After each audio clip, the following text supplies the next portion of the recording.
ရှမ်းပြည်နယ်ဝန်ကြီးချုပ်နိုင်ငံဝန်ထမ်းအငြိမ်းစားပင်စင်စားများအားကျန်းမာရေးဆောင်ရှောက်မှုဆောင်ရွက်ပေးနေမှုကြည့်ရှုအားပေးခြင်းနဲ့ဆက်ချုပ်နည်းပညာသင်တန်းဟိုတယ်ဆိုင်ရာဝန်ဆောင်မှုသင်တန်း၃မျိုးဖွင့်ပွဲအခမ်းအနားတက်ရောက်ဖွင့်လှစ်ပေးတဲ့သတင်းကိုတင်ဆက်ပါမယ်ရှင်။ရှမ်းပြည်နယ်ဝန်ကြီးချုပ်ဦးဆိုင်ထိန်ဆိုသည့်ပြည်နယ်ဝန်ကြီးများတိုင်းရင်းသားရေးရာဝန်ကြီးများပြည်နယ်ဥပဒေချုပ်ပြည်နယ်အစိုးရအဖွဲ့အတွင်းရေးမှူးတာဝန်ရှိသူများနဲ့အတူဇွန်လ22ရက်နေ့နနက်8:00နာရီကတောင်ကြီးမြို့ပြည်နယ်အားကစားလေ့ကျင့်ရုံ၌ရှမ်းပြည်နယ်အစိုးရအဖွဲ့၏လမ်းညွှန်မှုဖြင့်နိုင်ငံဝန်ထမ်းငြိမ်းစားပင်စင်စားများအားကျန်းမာရေးဆောင်ရှောက်မှုပေးခြင်းဆောင်ရွက်နေမှုကိုတွားရောက်ကြည့်ရှုအားပေးစကားပြောကြား၍ရင်းရင်းနှီးနှီးနှုတ်ဆက်ကနိုင်ငံဝန်ထမ်းငြိမ်းစားပင်စင်စားများအားကြက်ဦးများဝေငှပေးခဲ့ကြောင်းသိရပါသည်။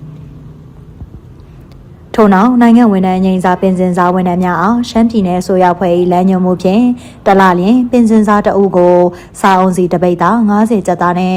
ဆန်ရှစ်ပြည်ဈေးနှုန်းသက်သာစွာဖြင့်ရောင်းချပေးနေမှုအောင်ပင်စင်စားများလာရောက်ဝယ်ယူနေမှုကိုပြည်နယ်ဝန်ကြီးချုပ်ကကြည့်ရှုအားပေး၍ရင်းရင်းနှီးနှီးနှုတ်ဆက်ခဲ့ကြောင်းသိရပါသည်။ထို့မှတစဉ်ပြည်နယ်ဝန်ကြီးချုပ်နဲ့ဖွဲ့သည့်တောင်ကြီးမြို့နယ်အေးသာရမြို့ရက်ကွက်3ရှိဓမ္မယုံ၌အသေးစားကုန်ထုတ်လုပ်ငန်းများဖန်တီးပေးနိုင်ရေးနဲ့ကြီးလက်နေမိသားစုဝင်ငွေတိုးရေးစီမံကိန်းအစီအစဉ်ဖြင့်ဆက်ချုပ်နည်းပညာသင်တန်းဖွင့်ပွဲအခမ်းအနားသို့တက်ရောက်ပါသည်။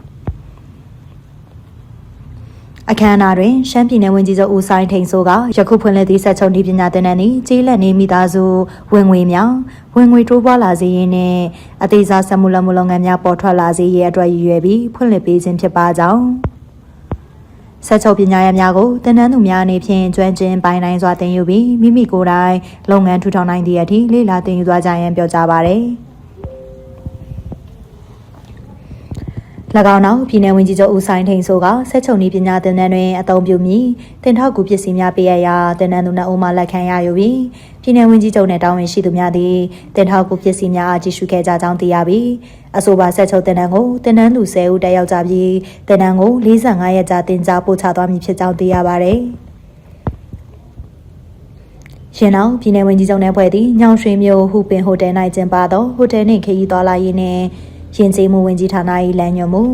ရှမ်းပြည်နယ်ဆိုရဖွဲ့၏ပံ့ပိုးကူညီမှုဖြင့်အကောင့်ထဲပေါ်ဆောင်ရွက်သည့်ဟိုတယ်ဆိုင်ရာဝန်ဆောင်မှုသင်တန်း3မျိုးဖွင့်ပွဲခမ်းနားကိုတက်ရောက်ပါရယ်။သင်တန်းဖွင့်ပွဲတွင်ပြည်နယ်ဝန်ကြီးချုပ်ဦးဆိုင်ထိန်ဆိုကယနေ့ဖွင့်လှစ်သည့်သင်တန်းတွင်မိမိတို့ဒေသတို့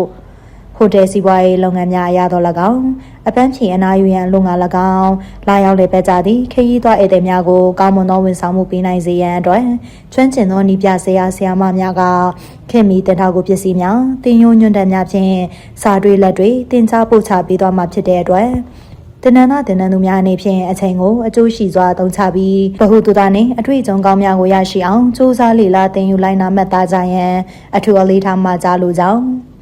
မိမိလုပ်ဖော်ကိုင်ဖက်များကိုလည်းမျှဝေတင်ကြားပေးရန်နဲ့ဝန်ဆောင်မှုကောင်းများပေးနိုင်ပြီးမိမိ၏လုပ်ငန်းမိမိဒေသ၏ပုံရိပ်ကိုမြင့်တင်နိုင်အောင်စူးစမ်းကြရန်ပြောကြားခဲ့ပါတယ်။အဆိုပါဟိုတယ်ဆိုင်ရာဝန်ဆောင်မှုသင်တန်း3မျိုးတွင်သင်တန်းသားသင်တန်းသူ82ဦးတက်ရောက်ကြပြီးသင်တန်းကိုဇွန်လ22ရက်နေ့မှ